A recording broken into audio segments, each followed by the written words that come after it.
Olá, estamos muito animados que vocês estão aqui com a gente nessa sessão. É uma sessão sobre litígio climáticos e tendências jurídicas. E sejam bem-vindos, todos sejam bem-vindos à sessão de hoje.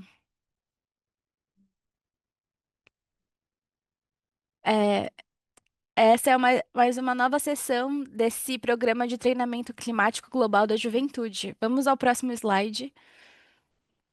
Muito obrigada.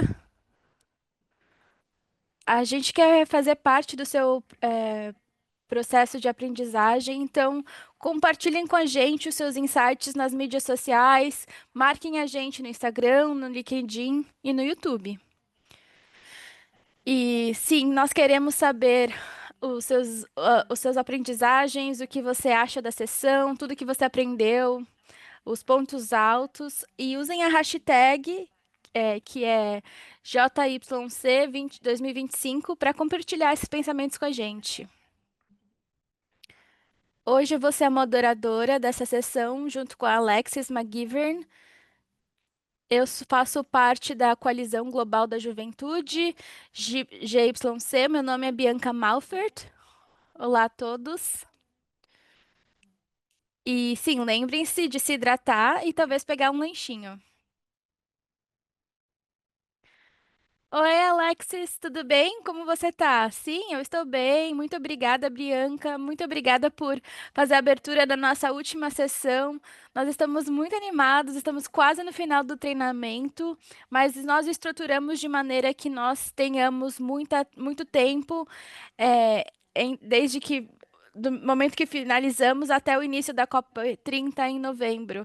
Então, nós vamos ter a oportunidade de nos encontrar, de conversar no Slack e também nos manter atualizados uns dos outros até o momento da COP30. Então, muito obrigada. Então, essa sessão é sobre litígios climáticos e tendências jurídicas. Nós temos três objetivos na sessão de hoje. Primeiro, compreender o papel da lei no combate às mudanças climáticas e a importância da ciência climática na lei. E nós vamos ter aqui o Rupert, que vai falar sobre isso daqui a pouco. O segundo é compreender as últimas tendências em litígios climáticos. E, finalmente, o terceiro é ouvir os ativistas envolvidos em ações jurídicas lideradas por jovens que acontecem em todo o mundo. Então, nós temos aqui uma sessão com muito conteúdo, com especialistas de todos os cantos do mundo, e nós estamos muito felizes que todos vocês estão aqui com a gente hoje. Se vocês tiverem perguntas, coloquem no chat, nós queremos ver essas perguntas. E agora eu vou passar a palavra à Bianca para ela apresentar nosso primeiro orador. Sim, muito obrigada por explicar o cronograma e os nossos objetivos. E vamos começar com o nosso primeiro palestrante. Então, este é o nosso. Na verdade, então, são todos os nossos oradores que teremos hoje. E o primeiro é o, o Dr. Rupert Stewart Smith, que é um pesquisador sênior em ciência climática e direito no programa de Direito Sustentável de Oxford. Seus interesses de pesquisa atuais abrangem o uso e a interpretação de evidências da ciência climática em litígios e desenvolvimentos metodológicos na ciência da atribuição das mudanças climáticas. Suas pesquisas foram pesquisadas em revistas científicas de renome, por exemplo, Nature Geosciences e Nature Climate Change, e destaque na mídia global, incluindo o Guardian, Reuters e Carbon Brief. Então, seja muito bem-vindo, Rupert. Agora a palavra é sua. Muito obrigada por essa apresentação, Bianca. É incrível estar aqui com vocês hoje. Então, eu digo bom dia ou boa tarde, não sei exatamente onde vocês estão. Esta tarde, pelo menos para mim aqui é tarde, eu vou compartilhar com vocês alguns comentários sobre o papel da lei no enfrentamento das alterações climáticas. Vou falar sobre o desenvolvimento da ciência climática e como ela dá força à responsabilização no contexto das alterações climáticas. Por conta desses desenvolvimentos, é possível dizer que os gases não é simplesmente algo que pode ser é, feito. Isso é uma coisa continuação, continua acontecendo e as empresas podem ser responsabilizadas. Esse desenvolvimento na ciência climática também nos diz quão rápido nós temos que cortar nossas emissões de gases de efeito estufa se nós vamos reduzir os impactos e completar os objetivos do Tratado de Paris. E eu vou voltar a essas ideias durante a minha palestra hoje. Quero começar a minha palestra hoje nas montanhas do Peru. Essas fotografias foram tiradas por um, pelo geologista austríaco Hans Kinzel. Ele tirou essas fotos na década de 30, no lago Palcacocha, e isso é em cima de uma cidade na Cordilheira Branca do Peru. A cidade chama Huaraz. Aqui você pode ver como esses lagos recuaram com o tempo e um lago foi formado. Na década de 30, vocês podem ver que esse lago era bastante abundante. E foi muito trágico, porque em 41, uma avalanche vinda da geleira criou uma inundação devastadora. E isso tudo passou pela cidade de Juarez. E conforme isso aconteceu, a cidade foi destruída, uma parte da cidade. As casas foram inundadas e cobertas de pedras e lama.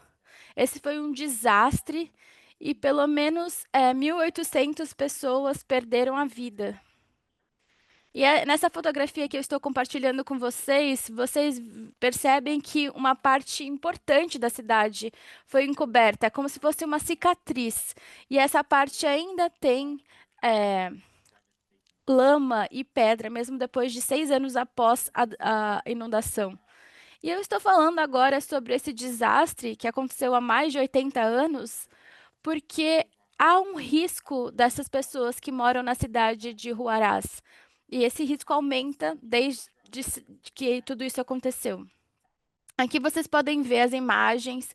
Temos fotografias que foram tiradas nos últimos 70 anos e podemos ver que houve um recuo da geleira, um recuo de 1 quilômetro desde 1941, desde esse desastre. E como esse recuo da geleira, o lago aumentou. O lago está muito maior do que era em 1940. E isso significa que o desastre pode acontecer de novo e o resultado pode ser ainda pior. E aí é por isso que, por mais de 50 anos, as autoridades têm tentado reduzir esse risco. Foram pensadas em maneiras de fazer a drenagem do lago e diminuir o nível do lago, mas mesmo assim, mesmo com todos esses esforços, nós sabemos que se uma inundação ocorrer, uma parte grande da cidade vai ser perdida e as pessoas vão ter poucas horas para poder se salvar. Então, nós temos esse lago gigante que fica em cima da cidade de Huaraz e é uma ameaça. E essa circunstância específica no Peru é importante para a gente por conta dessa pessoa aqui no centro da tela. Ele se chama Luciano Liua, ele é um agricultor de Peru e em 2015 ele foi para o tribunal na Alemanha e disse que a empresa RWE, que é uma empresa de energia muito grande na Alemanha, ele disse que eles são responsáveis e devem pagar pelo custo.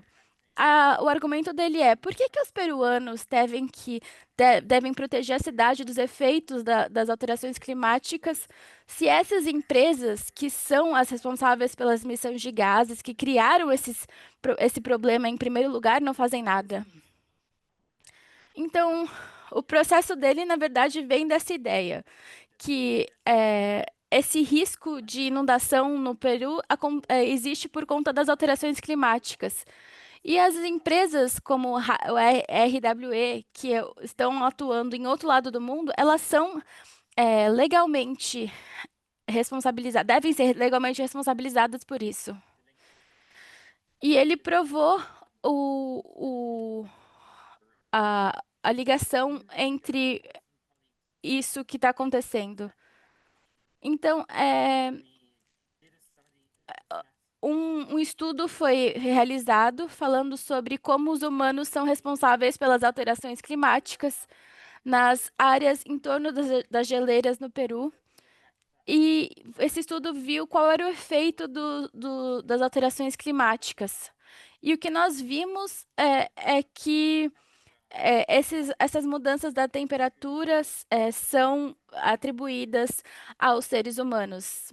Em outras palavras, a queima de combustíveis fósseis, a agricultura e outras fontes de emissão de gases de efeito estufa.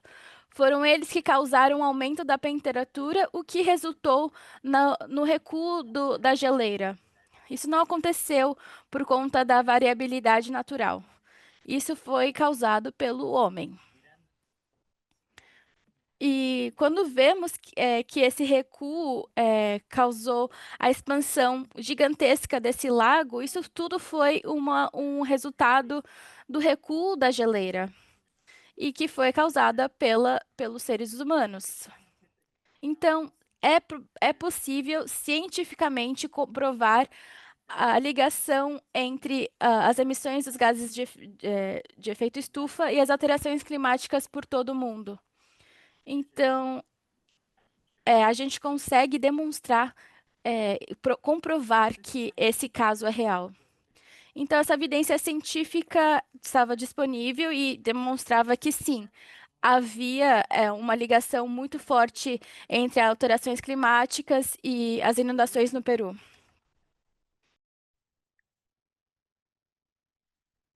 Bom, a gente descobriu a resposta para essa pergunta há cerca de 6 semanas. Depois de 10 anos de litigância nesse caso, os tribunais alemães finalmente chegaram a uma resposta. A gente descobriu que, embora a RWE tenha sido responsável por muito da emissão de gases, eles ainda poderiam ser responsabilizados por essa contribuição aos impactos, não importa onde eles estejam acontecendo, não somente na Alemanha. Eles descobriram que esse tipo de impacto climático, como que está acontecendo no Peru, tem sido uma consequência das emissões de gases de efeito estufa, pelo menos desde os anos 60. E as empresas já sabiam que tudo isso poderia resultar da emissão de gases de efeito estufa. E essa é uma parte fundamental dos argumentos legais, porque você vai ter um caso mais forte se você puder demonstrar que as empresas deviam saber que algumas coisas iriam acontecer a partir das emissões e elas deveriam ser responsáveis por garantir que essas coisas não acontecessem. Mas a RWE fez um pleito dizendo que eles não estavam queimando combustíveis fósseis de forma ilegal. Pelo contrário, era algo muito regulamentado. Então, os governos fizeram uma decisão de que as empresas pudessem usar esses combustíveis. E disseram que isso exime eles da responsabilidade civil de causar estes impactos. Mas o tribunal disse que não. Não importa que os governos regulamentaram as emissões de gases de efeito estufa, você ainda tem que ser responsável pelos efeitos dessas emissões.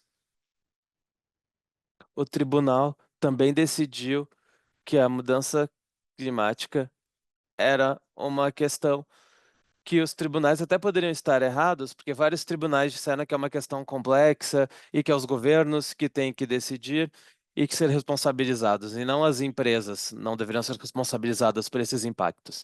Mas este tribunal disse que não. A fonte das emissões pode ser verificada pelo tribunal, então a gente pode decidir se eles serão responsabilizados ou não. Então, como uma base legal, essa é uma decisão muito, muito forte. Mas no final das contas, o caso se baseava se o risco a casa do requerente, a casa do senhor Dewar, se o risco era suficientemente alto. E o senhor Dewar não vive exatamente no centro da área que vai ser afetada de forma mais grave. Ele está um pouco longe do rio. E na visão do tribunal, o risco à casa dele, em particular, não era alto o suficiente para que ele pudesse entrar contra essa empresa e forçá-las a pagar pelos impactos climáticos que estão acontecendo lá no Peru. Então, no final das contas, o caso não foi bem sucedido em gerar uma indenização, do ponto a empresa não pagar uma indenização para essas pessoas que estão sendo afetadas pelas mudanças climáticas. Mas o caso acabou gerando vários desenvolvimentos jurídicos que estabeleceram pela primeira vez que as empresas podem ser responsáveis pela sua contribuição com as mudanças climáticas. Então, pleitos futuros podem ser bem-sucedidos se for comprovado que as empresas forem realmente responsabilizadas. Esse pode ser um grande avanço para a justiça climática. Agora, neste caso específico, acabou fazendo muito poucos pagamentos de indenizações serem feitos, cerca de 20 mil libras, mas as consequências podem ser vastas. Um exemplo é um caso que já foi feito nos Estados Unidos, acionando, no Oregon, acionando as empresas de combustíveis fósseis pelas ondas de extremo calor no noroeste dos Estados Unidos. E neste caso em particular, seriam mais de 50 bilhões de dólares em indenizações por impactos que já aconteceram e que poderiam ser pagos a fundos que podem lidar melhor com as mudanças climáticas que vão acontecer no futuro devido às emissões dessas empresas. Se casos assim forem bem-sucedidos, isso vai mudar a equação financeira do contexto das mudanças climáticas, porque isso significa que contribuir com os impactos das mudanças climáticas não é algo de que as empresas podem se livrar. Elas serão responsáveis juridicamente e financeiramente por sua contribuição às mudanças climáticas. Desculpa, eu fui mutado, mas eu acho que eu devo continuar falando. E isso também significa que as comunidades impactadas pelas mudanças climáticas também podem buscar a justiça. E as empresas de combustíveis fósseis são responsáveis por muitas consequências. Cerca de 60 trilhões vêm de 25 empresas apenas, com base nas últimas estimativas. Então, essa mudança jurídica pode ter grandes consequências. Mas como é que é o mundo da litigância climática em geral? A litigância climática, em geral, acontece em decorrência de lacunas na governança climática. Particularmente no fato de que, num lado, a gente tem o Acordo de Paris e a gente tem leis locais, e em outro lugar, a maior parte dos estados e empresas a resposta de outros estados e empresas não é o suficiente. As empresas continuam gerando muito mais emissões do que podem mitigar. E isso acaba acontecendo somente em resposta às legislações locais e internacionais. E eles argumentam que muitas empresas e países estão quebrando os combinados que tinham com as populações. Outras lacunas nas governanças é uma falta de mecanismos para compensar as comunidades afetadas pelas mudanças climáticas. O Acordo de Paris determinou um fundo de perdas e danos que ainda não está funcionando, e no momento tem pouco financiamento, tem poucos milhões de dólares, e não é um valor suficiente para as comunidades que estão lidando com as mudanças climáticas. Talvez a litigância climática ofereça um caminho para a justiça com essas comunidades. Neste contexto, mais e mais ações relativas aos climas estão acontecendo em todos os países, todos os anos. No geral, já temos mais de 2.000 casos climáticos em todo o mundo. E eles podem ter várias nomenclaturas diferentes. Alguns querem ir contra a inação, ou querem ir contra o governo ou contra as empresas para que elas definam metas para que elas possam acelerar a redução e cortar as emissões de forma mais rápida. Eles tentam desafiar os novos projetos de combustíveis fósseis com alta emissão. Eles querem uma indenização pelos prejuízos ou querem expor as empresas por ações como greenwashing. E essas decisões acabam sendo apoiadas por três desenvolvimentos recentes. Nos últimos anos, é possível demonstrar o impacto das mudanças climáticas que já ocorreu. A gente consegue demonstrar que empresas e países individuais e suas emissões são diretamente responsáveis pelos impactos. E quando esses impactos acontecem, a gente consegue avaliar se eles foram gerados pelos gases de efeito estufa, como aconteceu no Peru.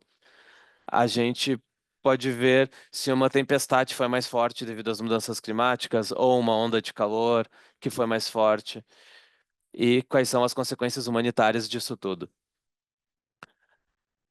As últimas projeções permitem ver como essas consequências vão acontecer no futuro, dependendo da quantidade de emissões geradas nos anos que virão. A gente consegue ver o impacto das mudanças climáticas e quantificar o quanto elas serão.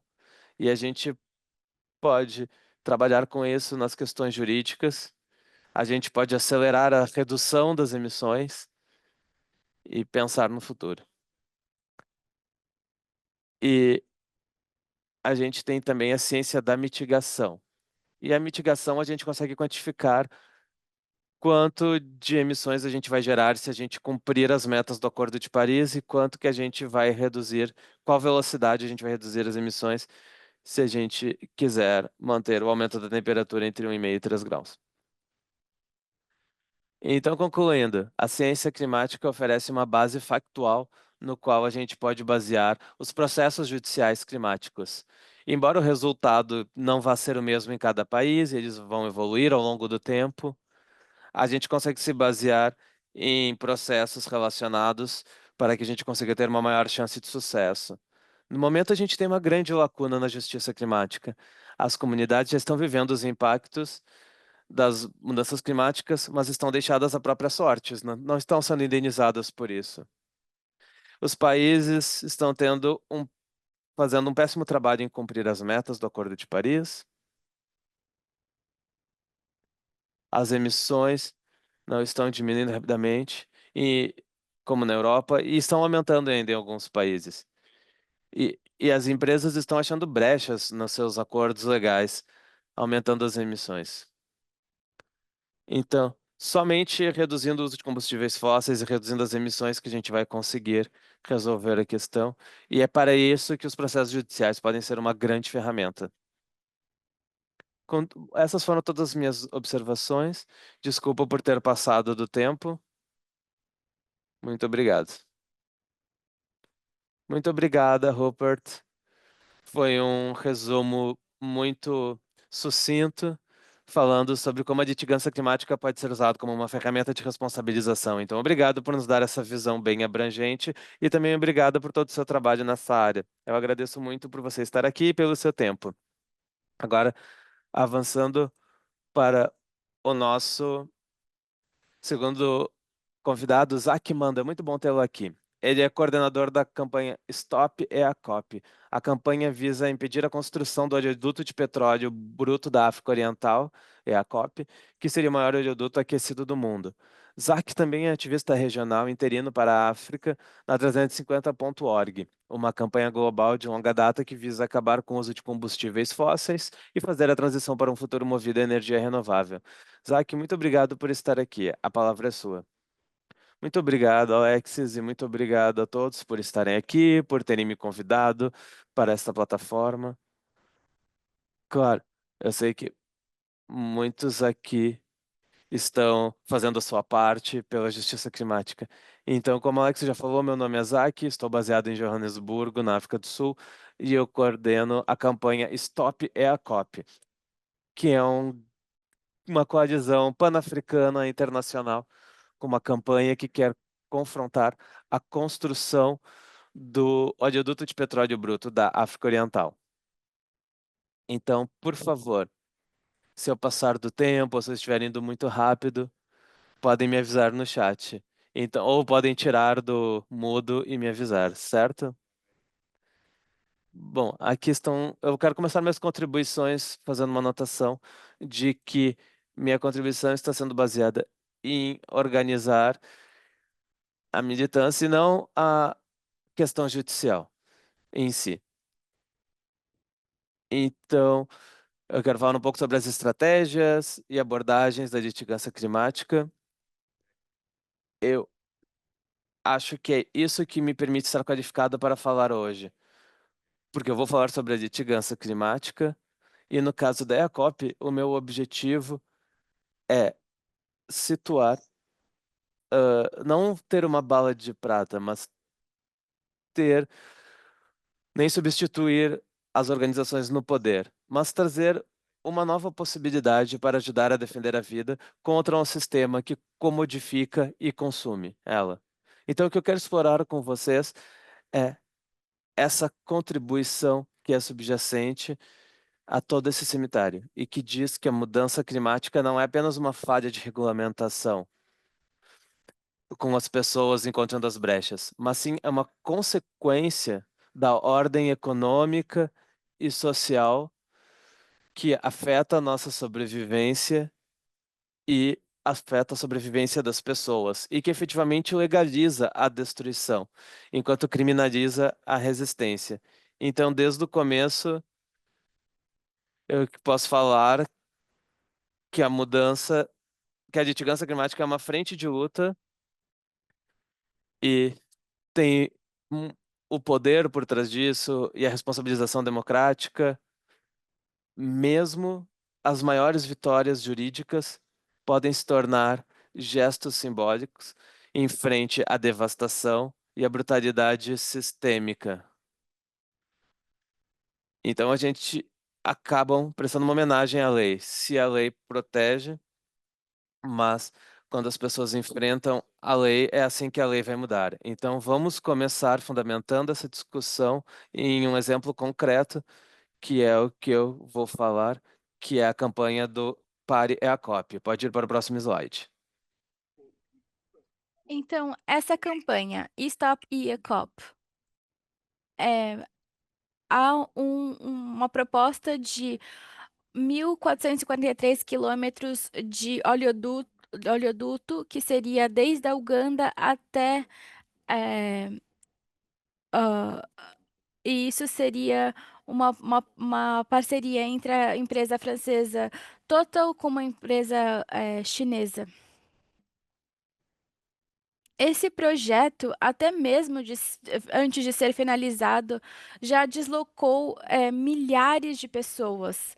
Ele ameaça a subsistência natural, incluindo do Lago Victoria e de parques nacionais, e o que é estimado que sejam emitidos 3 milhões de dióxido de carbono.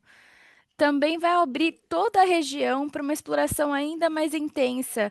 Nós já vemos que há uma espécie de leilão de partes e também de novas explorações que devem ser projetadas em toda a parte da Uganda e da Tanzânia, da onde seria este oleoduto.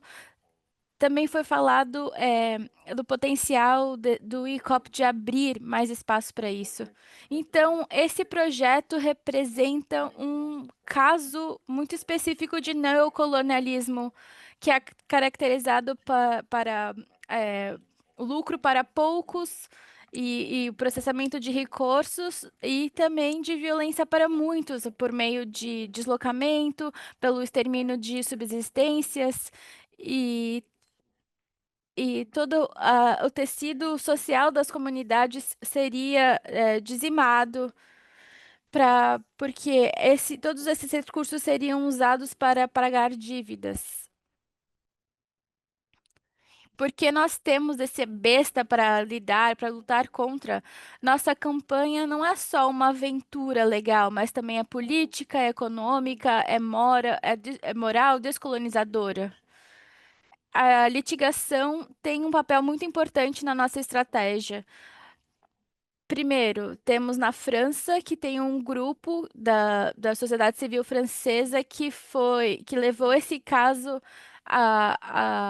à lei. Isso é uma coisa única na França. Isso requer que haja a identificação desse processo na cadeia de suprimento global. Infelizmente, isso foi uma falha. E o caso tem atrasos.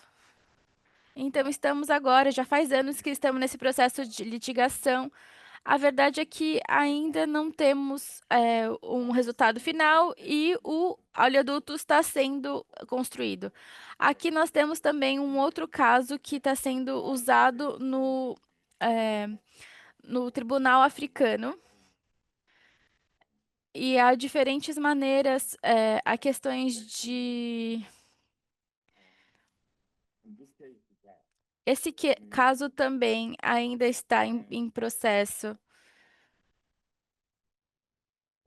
Nós temos mecanismos limitados para fazer valer a lei.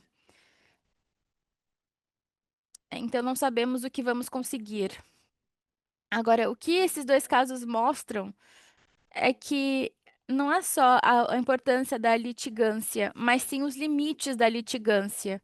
Então, apesar dos argumentos e as documentações do abuso e do deslocamento e das ameaças ecológicas, a construção desse oleoduto continua. Então, nós temos a perda de subsistência, nós temos essas emissões de carbono.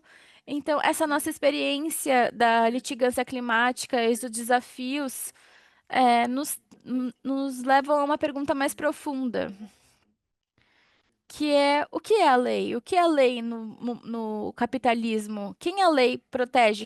A quem a lei serve? Então, eu acho que é importante falar para vocês que a lei não é necessariamente algo neutro. Não é algo neutro, da justiça. É um instrumento do poder de classes. Então, ela é parte do que a gente chama de superestrutura. Os estudantes de sociologia entendem os termos que eu estou usando. Porque isso é um mecanismo de estabilização e ela reproduz o mecanismo econômico subjacente da sociedade. Em termos das instituições que protegem as propriedades e aplicam, essa lei. De maneira geral, no capitalismo, a lei é feita para proteger os contratos, mesmo se os contratos não defendem as pessoas. Então, defender a propriedade, mesmo se a propriedade foi adquirida por meio da desapropriação, mesmo se não há proteger o investimentos, mesmo se esse investimento causar um colapso ecológico.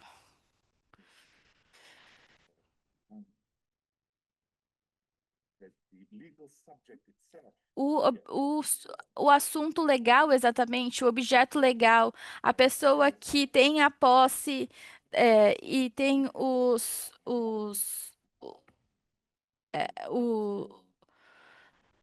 no capitalismo. E porque nós todos somos tratados como objetos legais. Isso é parte da filosofia do Pachucanis, um filósofo russo. O que isso significa? O que nós temos que ser sujeitos cumpridores de contratos. E tudo isso é intensificado pela lei colonialista e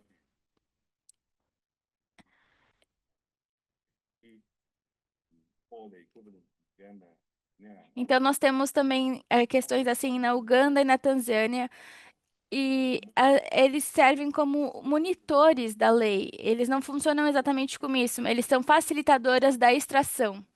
Então, isso é uma rotação entre as instituições públicas e privadas.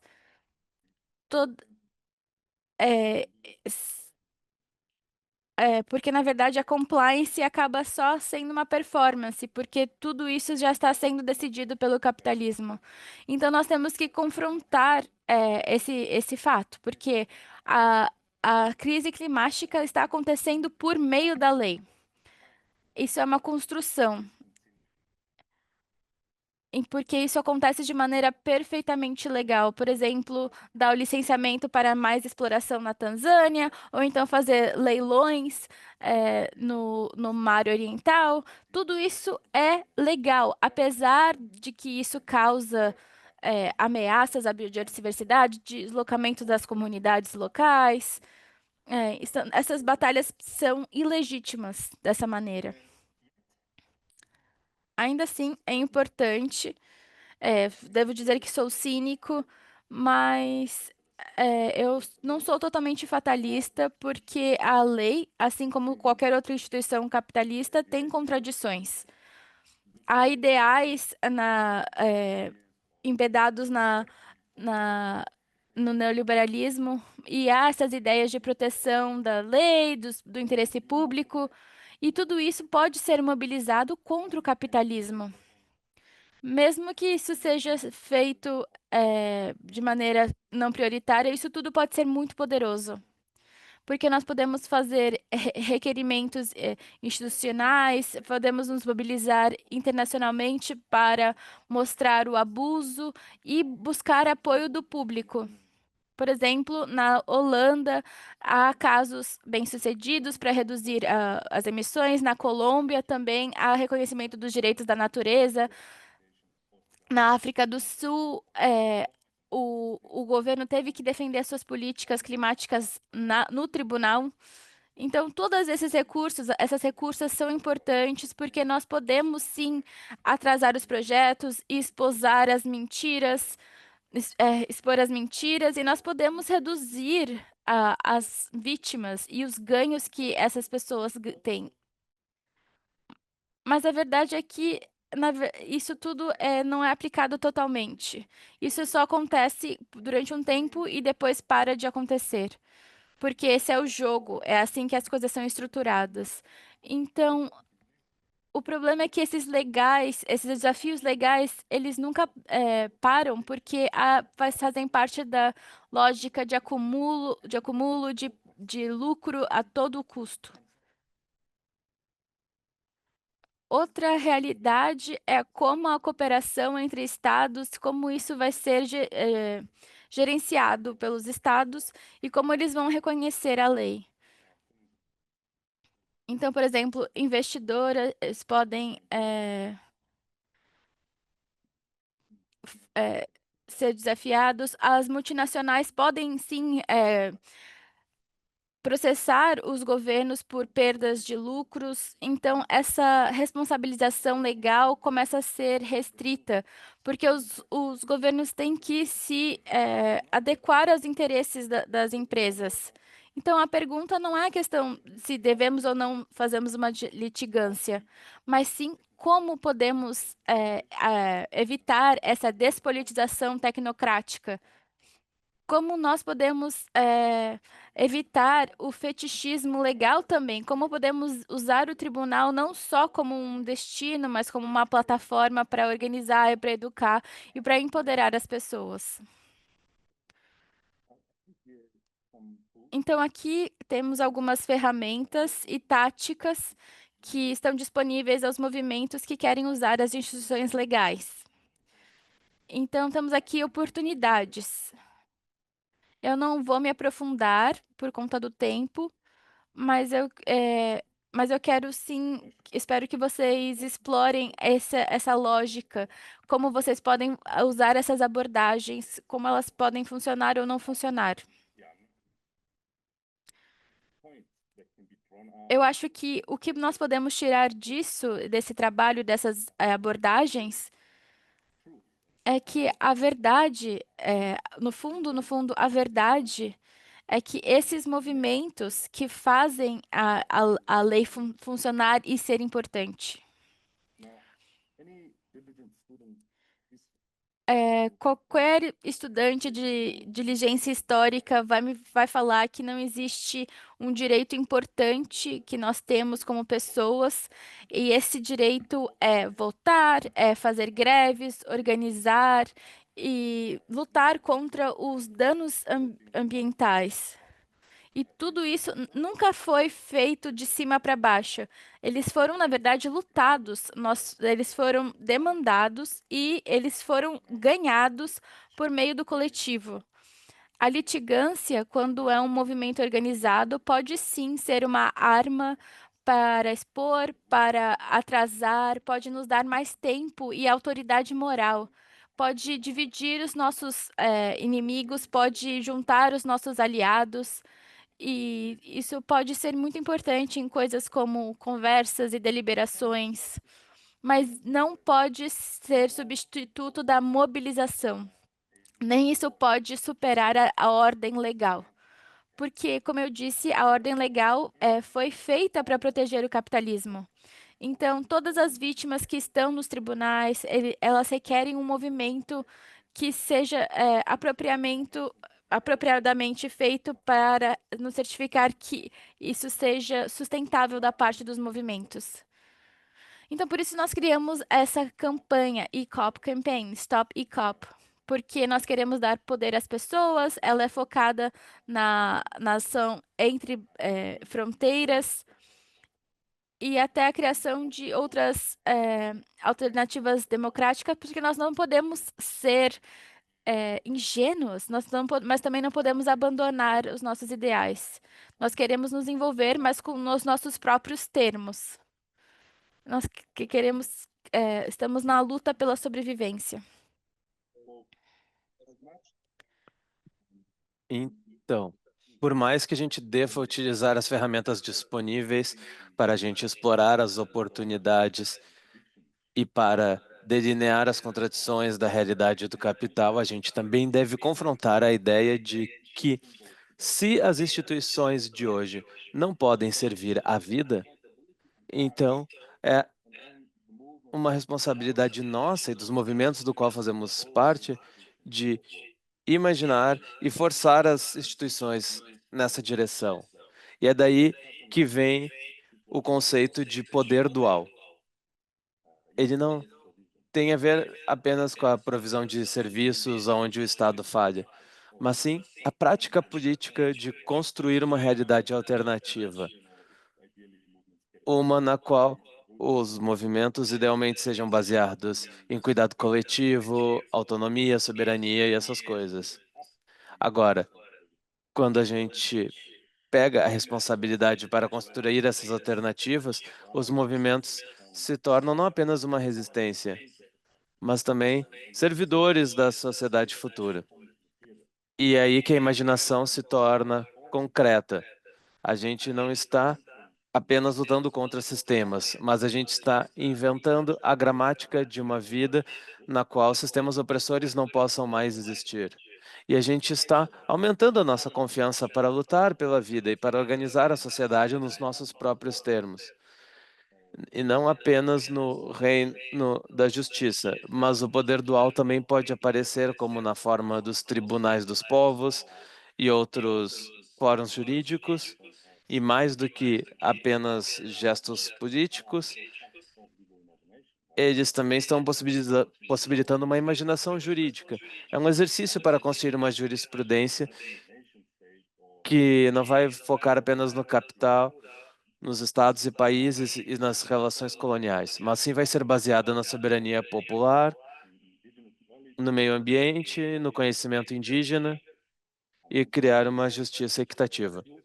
Então, nesse sentido, o poder dual na lei significa inventar processos de justiça que sejam externos à economia. Então, não estará seguindo a lógica dos investidores ou a lógica do capital privado, mas a gente pensa em coisas como o Tribunal da Saúde dos Povos ou talvez um Tribunal das Gerações Futuras. Isso pode nos ajudar a nomear e enfrentar os prejuízos que o sistema atual se recusa a enxergar. Mas esse processo de construir instituições alternativas não vão acontecer fora do sistema atual. Eles também podem lutar contra o sistema jurídico de dentro.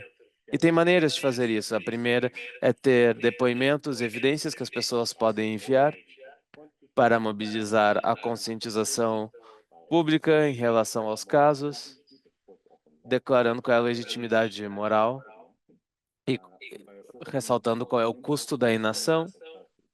E também quando as comunidades se defendem, eles se tornam benchmarks dessas cobranças.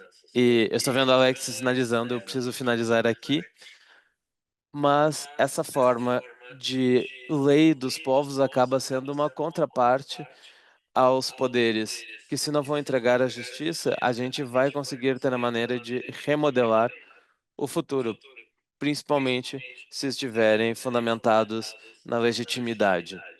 Então, esse movimento não é apenas de oposição, ele também é generativo. E é por aí que a gente tem que focar nossos esforços jurídicos. Agora eu vou para o último slide e já vou concluir. Então, para concluir, a litigância não vai nos salvar, mas ela pode nos ajudar se a gente tiver uma visão clara de quais são os seus limites e se a gente se manter fundamentado no poder da luta das organizações. E se a gente lidar os movimentos não apenas através de mandados, mas o tribunal pode ser uma ferramenta de resistência também. E a gente tem que entender que essa lei não vai ajudar sempre contra as mudanças climáticas, porque muitas vezes ela é restrita por todos esses poderes. Mas as pessoas podem buscar a justiça e as pessoas podem construir a justiça. E quando a gente entrega essas ferramentas jurídicas estrategicamente, a gente pode moldá-las de maneira apropriada, mesmo que seja de uma maneira muito breve. Mas isso pode nos ajudar na nossa luta. E e a gente não pode renunciar ao fatalismo e ao liberalismo jurídico, e a gente tem que estar nos tribunais, nas ruas, nas políticas, nas assembleias populares, nos tribunais de justiça, claro, mas também na imaginação radical. E é com isso que eu queria deixar vocês. Muito obrigado pelo seu tempo. Muito obrigado, Zaki, pela fala tão importante. Tem muitas perguntas para você no chat. Se você puder ir respondendo elas no chat, que a gente tem um tempo limitado hoje e a gente não vai conseguir ter um espaço formal para perguntas e respostas. Mas a gente adoraria se você pudesse responder algumas perguntas que estão chegando. Muito obrigada. Obrigada mesmo. E muito obrigado também, Rupert, que eu estou vendo que você já está respondendo. Bom, mais uma vez, muito obrigada, Zaki. E agora vamos avançar para o nosso próximo palestrante. A gente tem Siwa Alovikon. Siwa é um ativista da Pacific Island Students Fighting Climate Change, estudantes das ilhas do Pacífico na luta contra as mudanças climáticas. Essa organização produz campanhas que defendem a causa das mudanças climáticas no âmbito jurídico e de direitos humanos. Siwa participou da principal campanha da organização para levar a questão das mudanças climáticas ao Tribunal Internacional de Justiça, a mais alta corte do mundo, solicitando um parecer consultivo do tribunal sobre a questão das mudanças climáticas e dos direitos humanos. Uma parte importante do seu trabalho consiste em coletar histórias sobre o impacto climático nas ilhas periféricas de Tonga para apoiar as alegações apresentadas ao Tribunal Internacional de Justiça. Bem-vindo, Cia, a palavra é sua. Muito obrigado, Bianca e Alexis e todo o resto da equipe de facilitação. Estou muito empolgado por estar aqui. Eu prometo que vou tentar me manter dentro do tempo previsto. Mas sim, muito obrigado a todos pelo convite. Então, eu já quero entrar. Como já foi falado, meu nome é Sila e eu sou da Frente dos Estudantes das Ilhas do Pacífico na luta contra as mudanças climáticas. E eu sei que esse é um nome muito comprido, mas a gente já está com esse nome há muito tempo. Então, sim, próximo slide. Só uma visão geral muito breve do conteúdo da, dos pontos de discussão que estão por vir. Próximo slide, por favor. Mais um.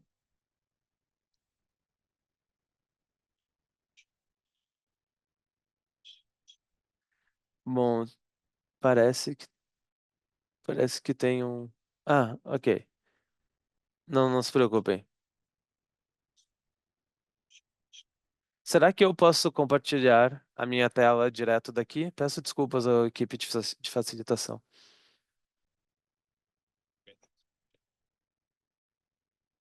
Sim, você pode compartilhar agora. Ok, obrigado.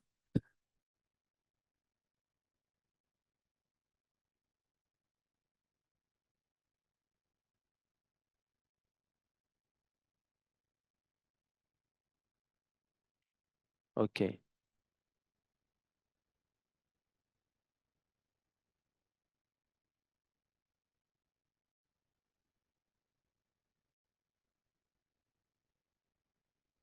Ok, obrigado. Então, eu vou passar por uma apresentação muito breve sobre o começo da nossa campanha. Eu acho que muitas pessoas na reunião já ouviram essa história, nossa história de origem antes, a gente já contou muitas vezes. E é só porque é uma origem do qual a gente se orgulha muito. Então, lá em 2019, na Universidade do Pacífico Sul, a, é uma universidade que trabalha em diferentes países do Pacífico, mas tem um ambiente acadêmico principal em Vanuatu, que é onde é a escola de direito. Então, lá em 2019, eu vi um curso oferecido pelo curso de Direito sobre Direito Ambiental. E o grupo que fazia parte dessa turma, esses 27 estudantes, queriam encontrar uma solução e encontrar uma contribuição para lutar contra a crise climática nos, nos, nas instâncias internacionais. E a resposta que veio deste grupo foi procurar pareceres consultivos do Tribunal Internacional de Justiça. Essa é um insight muito breve de como começamos, mas uma questão um pouco mais íntima, mas é que fazendo todo esse exercício de pensamento e pegar todas as nossas opiniões e transformar isso num movimento global. E eu acho que é um movimento global porque é uma outra história de origem que é importante comentar é que a gente tem membros de várias outras organizações que trabalham por justiça climática. E isso foi feito em 2020, em que a nossa organização, PIS-FCC, acabou participando de encontros de jovens em todo o mundo. E esse movimento exige um movimento internacional com diversas organizações. Então, agora eu vou pular rapidamente uma introdução para ver quais são as soluções que estes 27 estudantes estão buscando. Basicamente, um parecer compulsivo é uma resposta jurídica postada por uma Assembleia Geral ou outras organizações das Nações Unidas. E a pergunta jurídica que foi defendida pela sociedade civil na época tinha a ver com as mudanças climáticas. Mas a resposta inicial a essa pergunta era apenas identificar ou ter uma visão mais clara do Tribunal Internacional de Justiça de quais eram as responsabilidades dos países dentro do Acordo de Paris ou da UNFCCC e como isso funcionaria dentro do direito internacional, especialmente sob a perspectiva dos direitos humanos e da equidade intergeracional, que eram conceitos-chave muito importantes para a sociedade civil naquela época. Então, esse parecer consultivo é basicamente isso. E compreendendo isso, o Tribunal Internacional de Justiça é muito focado nos países e estados. Eles poderiam ter trazido essas perguntas. A gente não teria como trazer as perguntas sem ser através de um ente estatal. Então, o primeiro passo da nossa campanha foi identificar um país que pudesse carregar este fardo.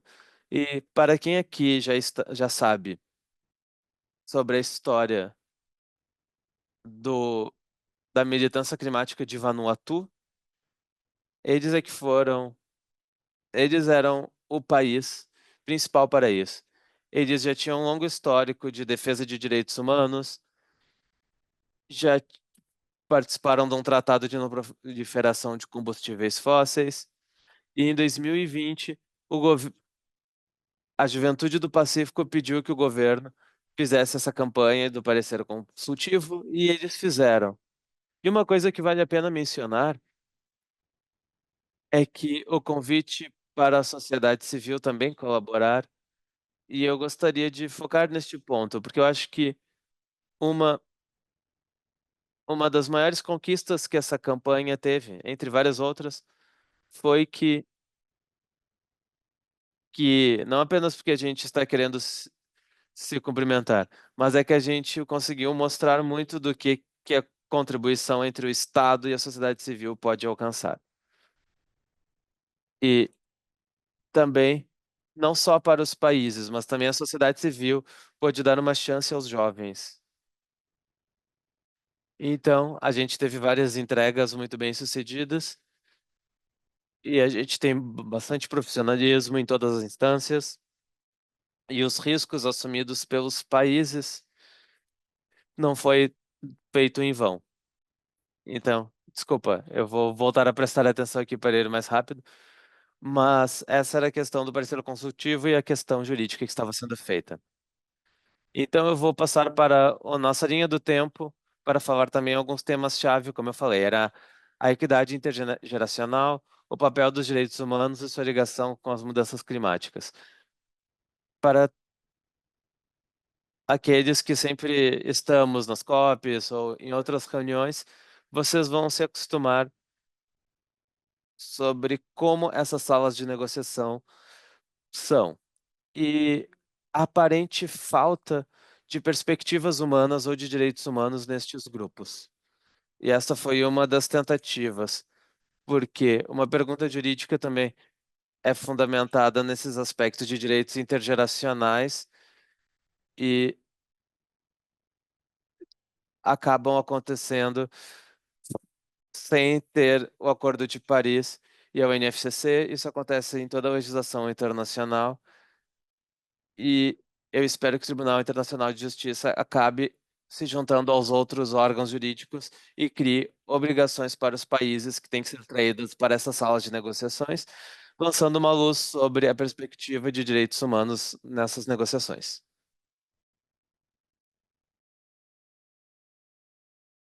Então, por que um parecer consultivo? Porque isso foi uma campanha, as pessoas deram tempo e sacrifício para atingir É claro que nós temos a Convenção Quadro da ONU sobre Mudanças Climáticas e processos multilaterais. Vocês que conhecem as negociações, as salas de negociação, parecem que são assuntos muito triviais e esses assuntos triviais ocupam muito espaço.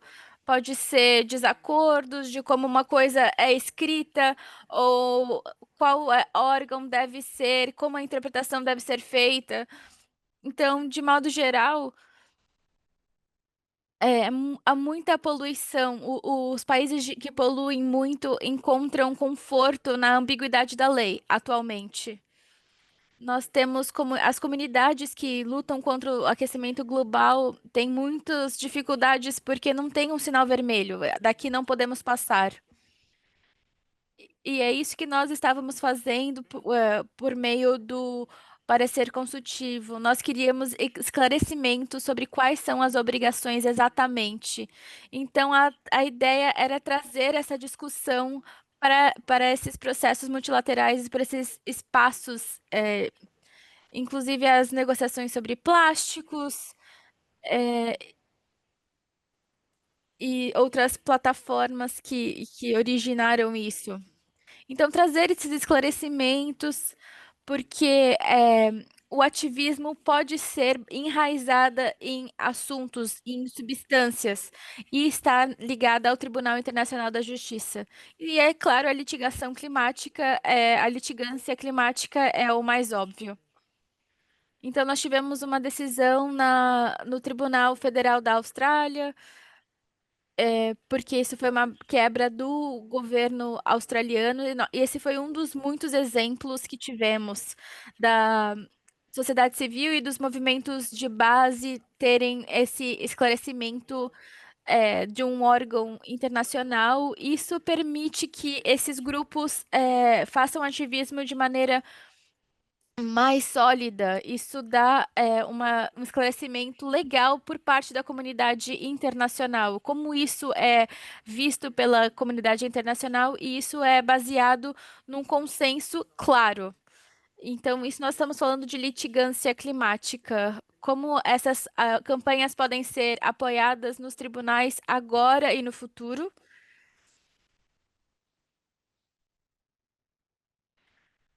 Nós também temos a questão do desenvolvimento progressivo, inclusive do direito internacional. Sempre falamos sobre o consenso, o parecer consultivo, como essa campanha é, é elástica para todos aqui no Pacífico. Nós aqui procuramos esse esclarecimento e um espaço que seja um espaço que não que não considera os humanos e o sul global. E como podemos fazer essa progressão? Como esse desenvolvimento tem que ser inclusivo? E é por isso que o sul global e o Pacífico têm muitos bons colaboradores nessa campanha. Porque nós tentamos fazer parte dessa mudança e ditar essa progressão. Então, claro, consenso na ciência climática e na ciência das mudanças climáticas. Uma coisa que nós sabemos é que a ciência está muito à frente do direito. O que quero dizer com isso já sabemos o que causa as mudanças climáticas, mas do ponto de vista da lei, isso ainda não é claro. Então, nós temos que buscar esclarecimento, como aconteceu. Nós temos a questão do parecer consultivo e nós temos também especialistas para dar esse parecer consultivo dentro do Tribunal Internacional de Justiça, e isso dar as bases para a mitigação e para adaptação e perdas e danos. Essa é uma ferramenta para conseguir justiça climática. Então, a sociedade civil e os movimentos de base trabalham por isso. E este ponto nós queremos sempre nos lembrar de que isso é parecido com uma coisa que o Zaki também falou. Então, isso nunca haverá uma solução civil para as alterações climáticas, mas assim um complemento. E não somos uma única ferramenta, nós somos uma ferramenta num arsenal de outras. Nesse slide aqui, quero ir ponto a ponto,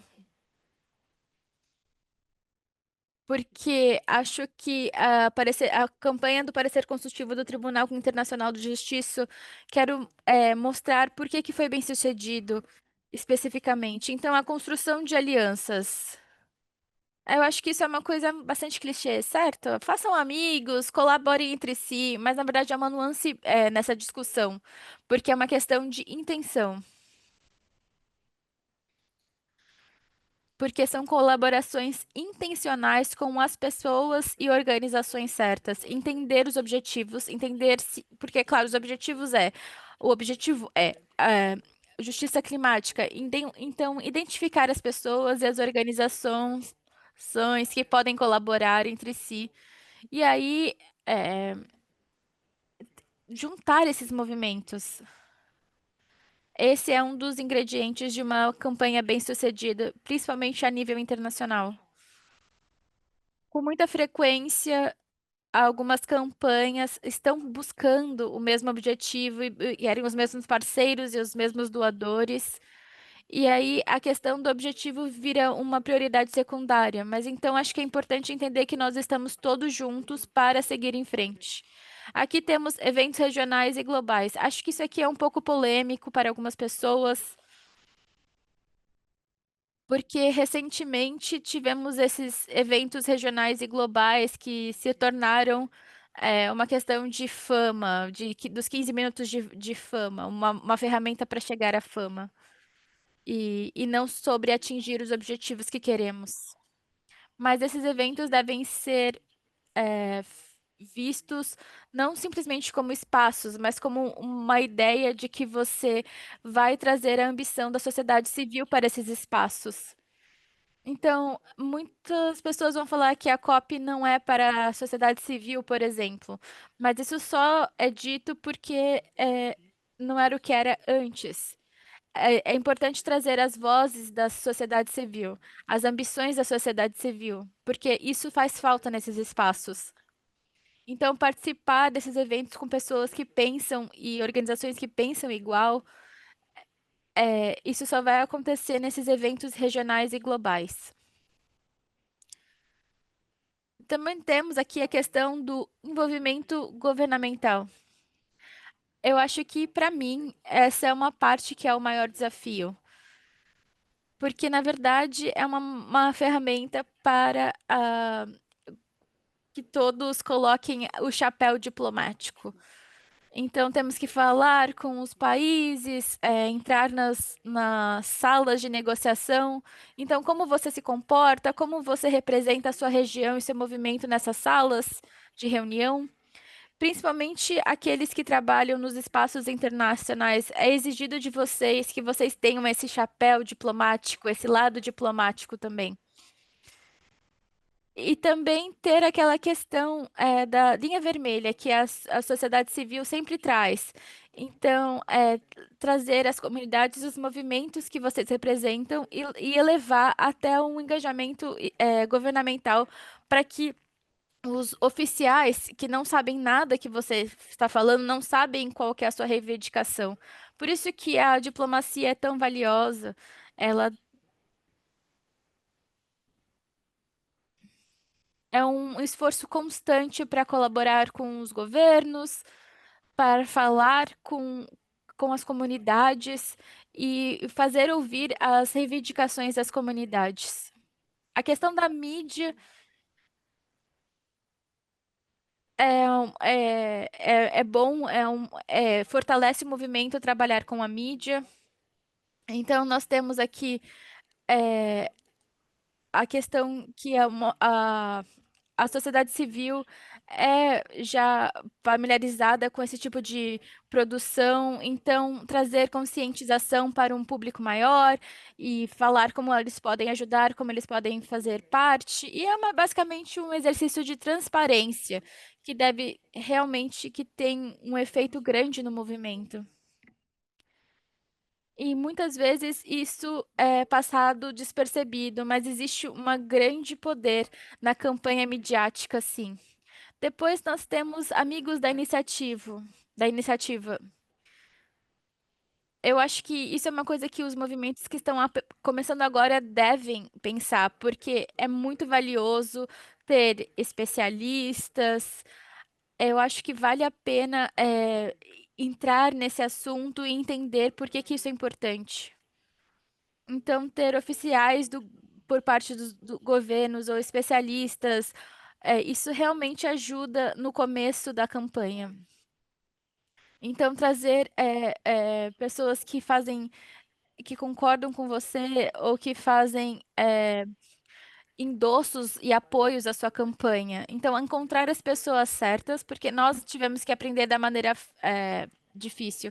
Nem todos vão estar alinhados com seus objetivos ou ter boas intenções no apoio à sua campanha. Então, se você identificar a pessoa certa, a organização certa, isso é uma ferramenta para apoiar no início de uma campanha, e isso realmente ajuda no sucesso mais tarde. Ação direta. Isso daqui é a sociedade civil. Desculpa, Clarissa, pode falar. Desculpe interromper. Se eu puder pedir para você parar nos próximos minutos, para que as outras palestrantes possam ter o tempo. Claro, claro, vou fazer isso. Então, basicamente, sociedade civil, nós temos aqui as pessoas que fazem protestos pacíficos, mas ter uma coordenação feita e objetivos claros, isso realmente ajuda na ação direta. Publicações é basicamente quando os movimentos podem enraizar as campanhas e ditar as narrativas do movimento e a progressão do movimento. Então, isso deve ser muito pensado, muito bem pesquisado e, claro, feito com uma intencionalmente para realmente apoiar a campanha.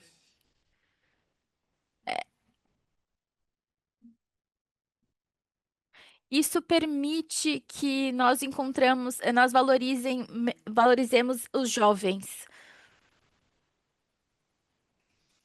Isso é uma questão que muito querida para mim, muito importante para mim, porque na questão da capacitação é da onde nós vemos. Então, são os jovens opinando sobre sistemas que não funcionam, governos que não funcionam.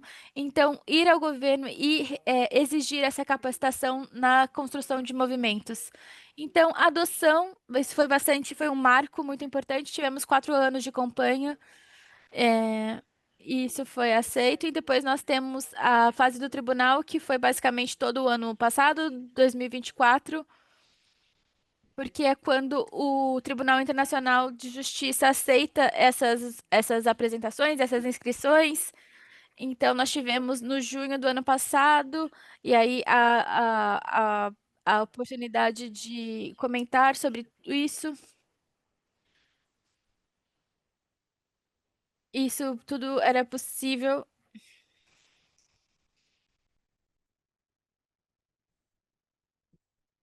E aqui algumas das contribuições que nós tivemos com Justiça Climática, e nós conseguimos entrar na parte dos envios estatais e o que vem a seguir.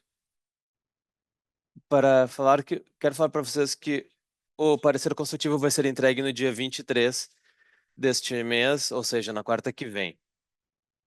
E esta é a combinação de basicamente 6 anos de trabalho, não apenas indo atrás da justiça climática, mas também junto com várias organizações da sociedade civil e vários especialistas da comunidade que estão defendendo essa questão em diferentes níveis. E a gente vai ver tudo acontecer.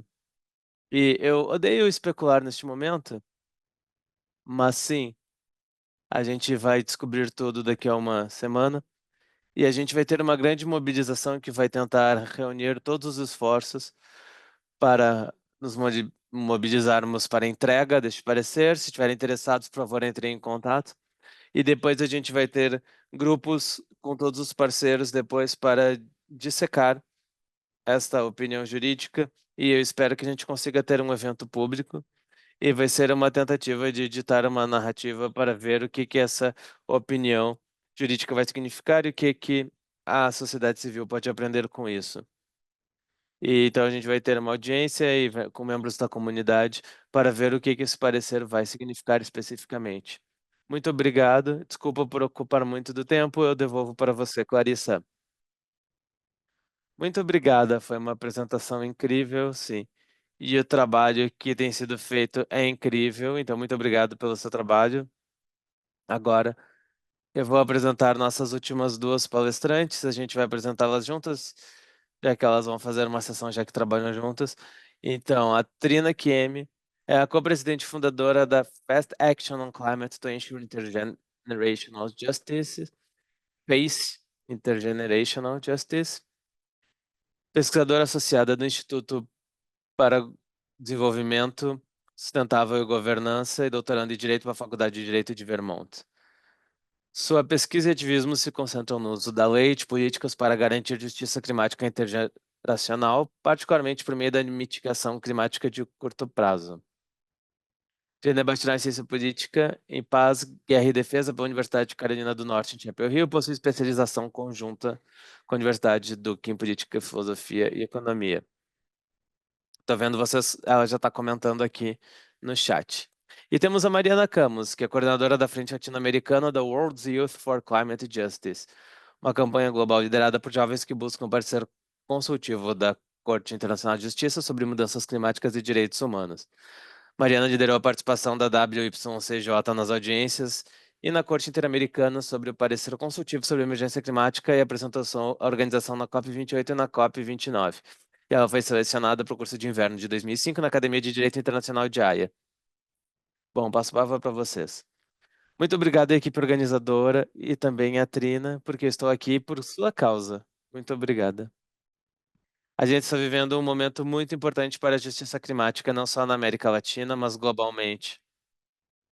Nesse último dia, 3 de julho, a Corte Interamericana de Direitos Humanos publicou o seu parecer consultivo esperado há muito tempo sobre mudanças climáticas e direitos humanos. E o que que isso significa e por que que isso é relevante não só para a América Latina, mas para todo mundo? Bom, um parecer consultivo é uma opinião jurídica de um tribunal sobre o nosso caso em relação sobre as obrigações estatais e sobre o direito internacional em um determinado assunto. E nessa instância, o Chile e a Colômbia pediram para o tribunal, falando em termos gerais, quais são as suas obrigações em relação à emergência climática, porque está havendo um efeito desproporcional em grupos vulneráveis, como jovens, crianças e mesmo futuras gerações. O governo jamaicano já trilhou o caminho em relação às obrigações estatais e em 2017 um parecer consultivo disse que esse direito é tanto coletivo como individual, ou seja, nós vivemos ele a partir de nossas próprias circunstâncias, e coletivo, por exemplo, como humanidade, como comunidade, ou mesmo como um grupo passando por determinados impactos. A gente tem um interesse coletivo nesse direito. E por que que essa decisão é histórica? Porque é a primeira vez que a questão dos direitos humanos passou por um parecer consultivo que reconhece que a crise climática é uma ameaça aos direitos humanos e fala da emergência e implica que os países têm que agir agora de acordo com a Lei Internacional de Direitos Humanos. Podemos ir para o próximo slide?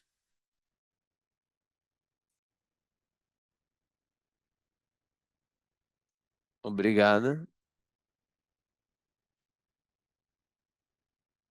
Bom, e como estava sendo falado antes, isso é parte de um movimento muito maior que acaba querendo definir quais são as obrigações estatais em relação às mudanças climáticas e determinar quais seriam as consequências de não cumprir essas obrigações. Por exemplo, teve um parecer consultivo feito no último ano, em maio, e agora se junta à decisão feita em julho deste ano. E graças à mobilização da Pacific Youth, ela vai emitir essa decisão no dia 23 de julho.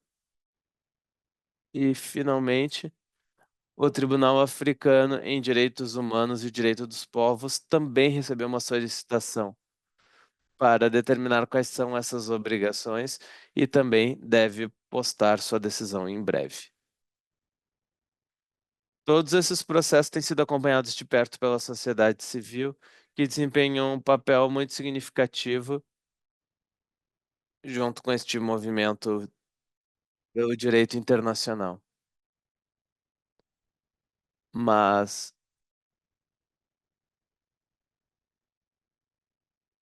desculpa, eu acabei de notar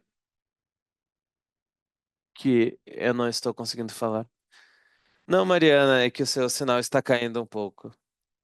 Ah, desculpa, achei que era algo que eu estava fazendo. Muito obrigada por responder. Bom, todos esses processos foram acompanhados de perto pela sociedade civil, mas este processo, em particular, foi participativo desde o início. Não só os países puderam mandar argumentos para a consideração dos tribunais, mas também ONGs, povos indígenas, sindicatos, cientistas, jovens e crianças puderam mandar seus argumentos e até mesmo participar em audiências orais para que os juízes pudessem ouvir em primeira mão as diferentes perspectivas destes grupos. O tribunal recebeu mais de 263 observações escritas e se reuniu em Manaus, no Brasil, para falar com as pessoas altamente afetadas pela crise climática.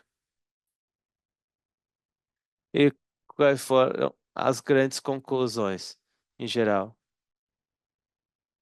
É que a proteção climática tem a ver com a proteção dos direitos humanos e o sistema climático e os seus componentes são uma pré-condição para os outros direitos humanos.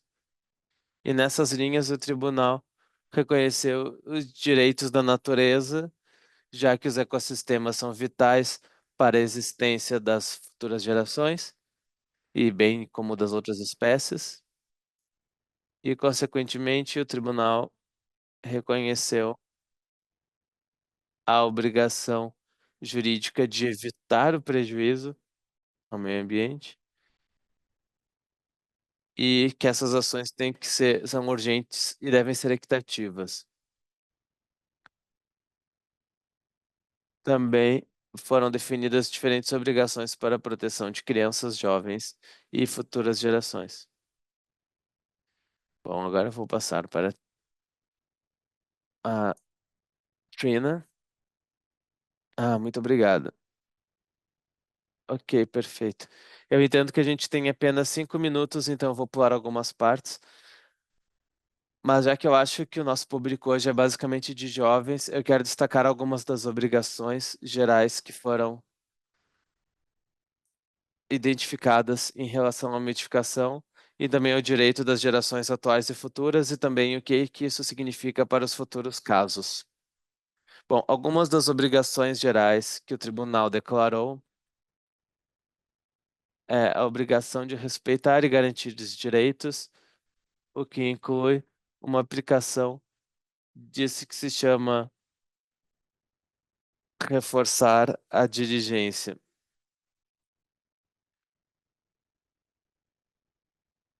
dizendo que temos que usar a melhor ciência para fazer a diligência prévia e determinar quais são as ações climáticas a serem tomadas e como isso afeta os direitos humanos.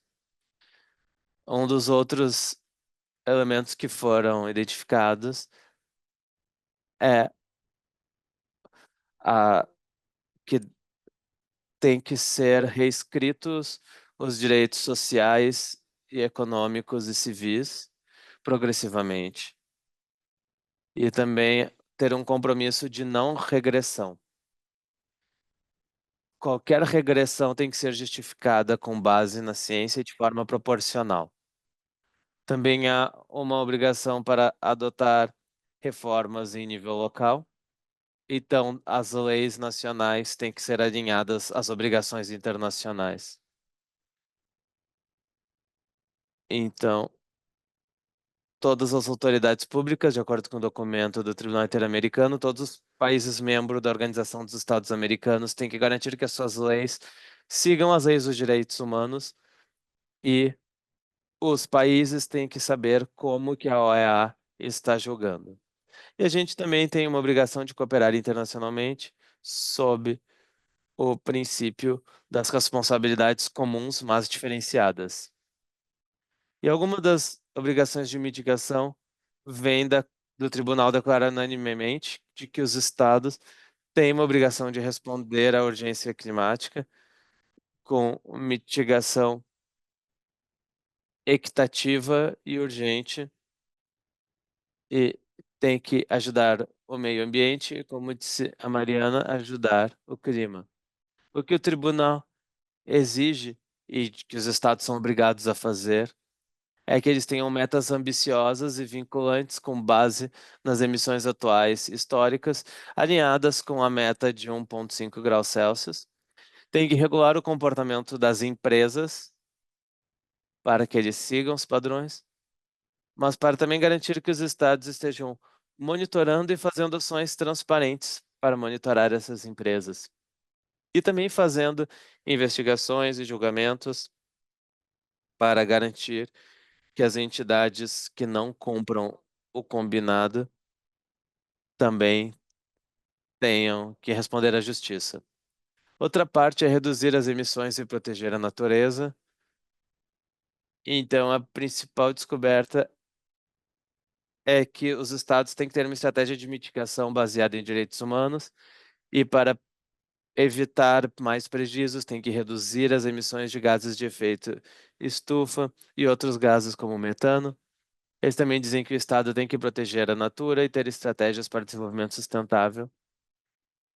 Isso também está dentro dessa parte de reforçar a diligência prévia, que inclui o acesso ao conhecimento e a melhor ciência produzida, mas também o conhecimento local e indígena.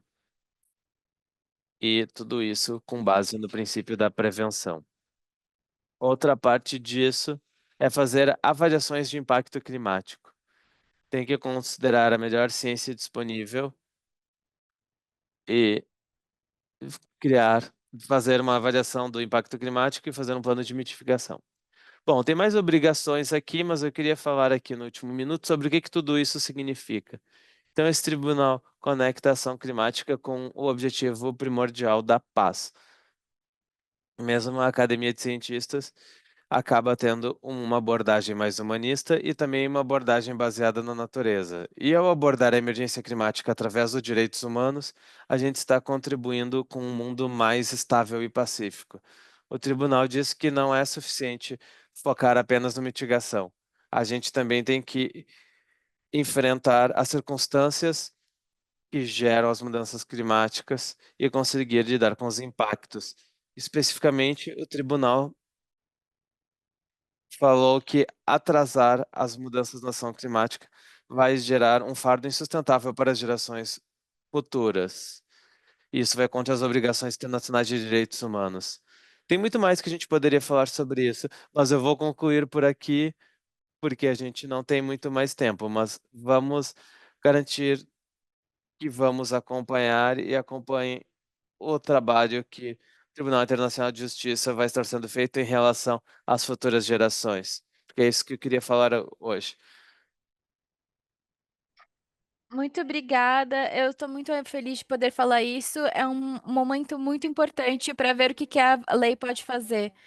Muito obrigada, e muito obrigada por manter o tempo. Eu sei que vocês passaram por algumas coisas, mas realmente o tempo dessa sessão, o momento dessa sessão é muito importante porque nós tivemos o parecer consultivo que vai chegar por parte do Tribunal Internacional da Justiça, que virá a semana que vem. Então, por favor, compartilhem com a gente os detalhes que vocês possam.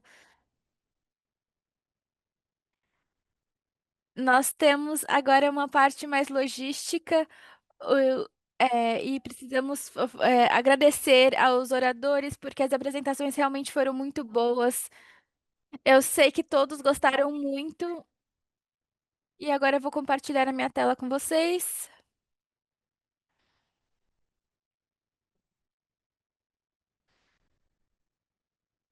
A, a coisa principal que temos que lembrá-los é a questão das inscrições. Eu sei que muitos de vocês estão fazendo isso agora. O prazo é o próximo segunda, 21 de julho, e nós queremos receber tantos quanto possível. Então, mesmo se vocês acham que não têm experiência ou estão nervosos, essa é a sua oportunidade. Arrisquem. É, nós temos aqui os critérios de elegibilidade e os termos e condições. Isso já está disponibilizado. Por favor, deem uma olhada nisso, porque nós queremos ter a maior parte, tanto inscrições quanto possível. Outra questão é a questão dos certificados. Sei que vamos receber muitas respostas por isso. Primeiro, nós só vamos fazer isso até o final de setembro. Então, neste interim, por favor, não perguntem sobre isso, porque vamos estar focadas nas bolsas. Então, até o fim de setembro, não vamos falar de certificados. Sabemos que vocês têm que preencher um monte de formulários de presença. Vocês vão perguntar quantos foram, para vocês saberem de maneira mais fácil possível. Nós teremos todos esses formulários até ao final da semana e nós vamos enviá-los a todos vocês, porque vocês têm que preencher pelo menos três. Tem o primeiro inicial e depois temos os de presença e depois temos um terceiro.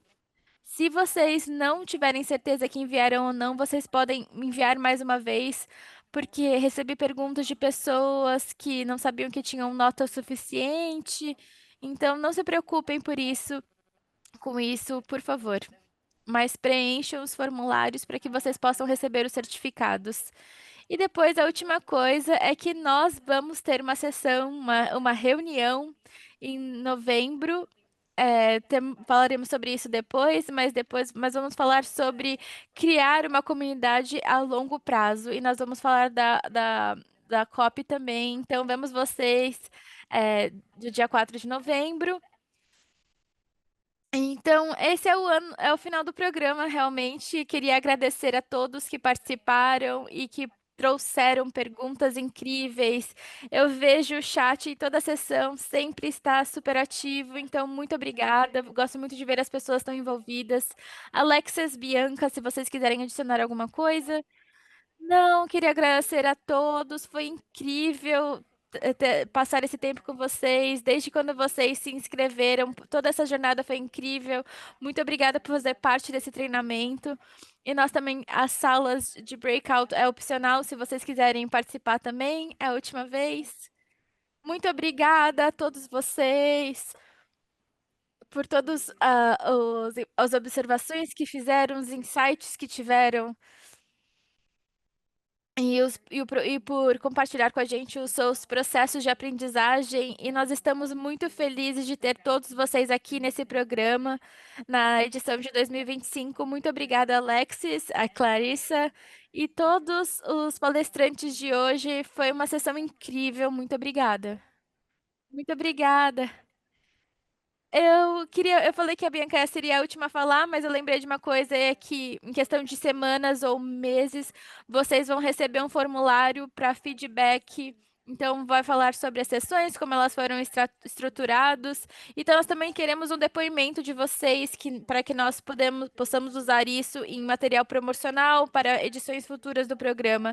Isso ajuda muito a gente ter essas situações, dizendo que o programa foi valioso para vocês, que vocês gostaram. E, por favor, preencham. Eu realmente agradeço. Sim, eu queria dizer que hoje nós temos essas salas de breakout opcionais para que vocês possam falar sobre a sessão, refletir sobre o que aprenderam, sobre toda essa jornada do treinamento. Também estou vendo no chat que as pessoas querem fazer uma foto em grupo, e nós podemos fazer isso. Mas, por favor, se vocês se juntarem às salas agora, tem na parte inferior da tela tem um botão. São três. Se vocês não conseguirem ver, tem um que são três pontinhos. Aí vocês podem se juntar às salas de breakout.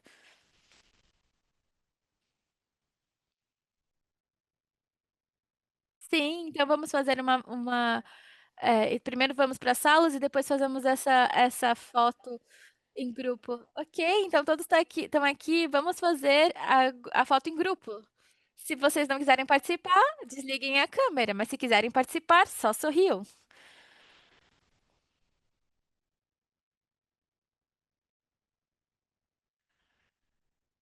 Continuem sorrindo, porque temos muitas telas por aqui. Certo, muito obrigada. Agora vocês estão livres para ir para as salas.